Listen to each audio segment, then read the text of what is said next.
I'm going to do a motherboard replacement here on a HPDV6000. Here's what happens when we press the power. Nothing on the screen.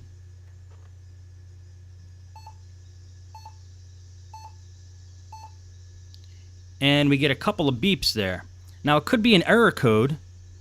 You can check that on the HP's website, see what 4 beeps mean.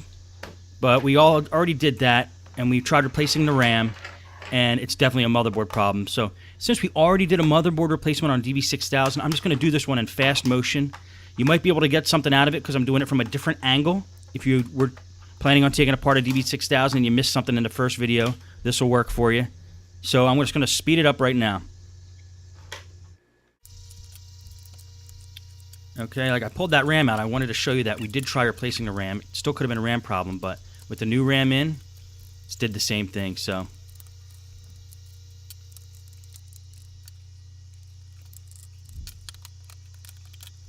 let's pull the front keyboard off, then get that hinge cover plate off, which has those 2 stingy LCD cables attached to it.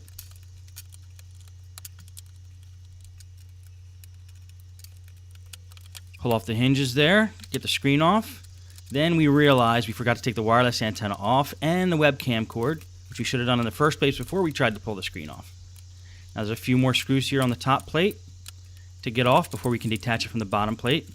And we got to get all the screws out of the bottom plate before we detach it from the top plate. Now if you look at that little pile I'm amassing of screws, most of them are the same size. And this is the part of the DV6000 that is a little tricky. There's those 2 standoffs that are keeping the 2 plates together.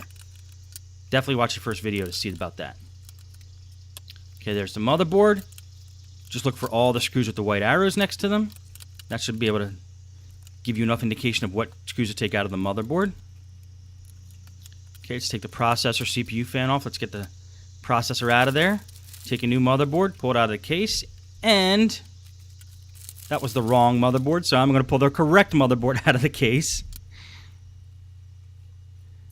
We're going to reattach the CPU, the fan, and the heatsink. Yeah, I had 2 motherboards sitting over there. I accidentally pulled the wrong one, but it's a blooper. But this one is the correct motherboard. And HP's on the motherboard, right under the RAM, they have the model number, and you want to eBay. If you're doing a buying on eBay, you want to do an eBay search for that model number. That'll give you the exact motherboard that you need.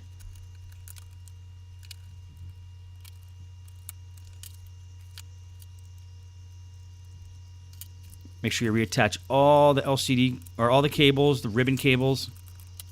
Get those standoffs back on. Reattach all the screws.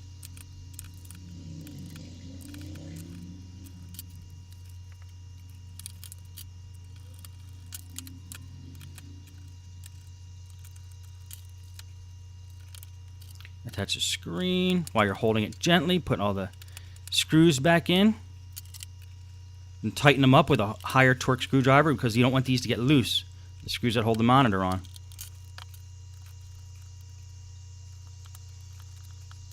Man, I wish I could really do laptop repairs this fast in real life. Okay, you got to feed those wireless antenna through the little gap that was created there under the keyboard. Same thing for the webcam cord here. Make sure everything's flush so the keyboard doesn't have any lumps when you put it back on. It all has to go back properly. It's all nice and even. Now we can put this, start to reattach these ribbon cables. These are important ribbon cables. They control the power board on the hinge cover plate there. The power button and those LED lights. The quick launch, I think they're called. Make sure all the screws are in. Let's throw that keyboard in.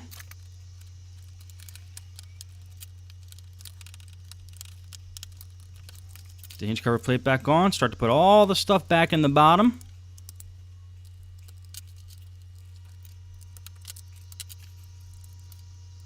The wireless card. Reattach the wireless antenna. It's a wireless N. They have 3 antennas on a wireless N card. Okay, we're going to slow it back down to normal speed right at the end here just to see what the final result's going to be.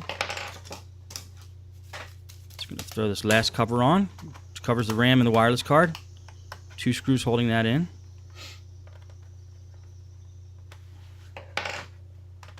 Put the battery back in.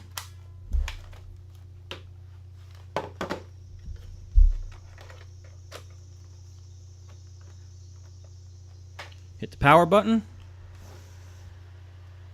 Wait to see what happens. Hope we get the HP BIOS screen. And we do.